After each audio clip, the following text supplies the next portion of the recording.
В окупованому Криму відзначили день народження Кобзаря. На 207-му річницю Тараса Шевченка в окупованому Сімферополі прикрасили пам'ятник поета квітами у кольорах українського прапора. Акція вшанування його пам'яті завжди була символом проукраїнської позиції кримчан. Проте окупанти цього разу теж вирішили відзначити цей день. До парку Шевченка прийшли представники проросійської організації «Українська громада Криму», пригнали студентів так званого КФУ. Вони читали вірші Шевченка російською та українською мовами, а сам захід тривав не більше 15 хвилин. А ось справжніми українськими активістами зацікавилась окупаційна поліція. Але, як розповіли учасники акції, їм вона не заважала.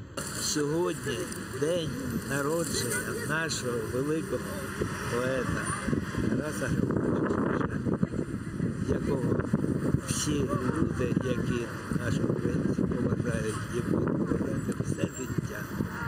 Це наш єдиний чоловік, який любив свою рідну Україну. Та він не тільки свою рідну Україну, всіх людей. Я думаю, що люди повинні один другого поважати. Незалежно від нації і від... Шевченко не тільки видатний поет, він і видатний художник. Щось про це забувають. А перш за все, він видатний громадянин свого народу, своєї країни. Це наша совість, це наша слава.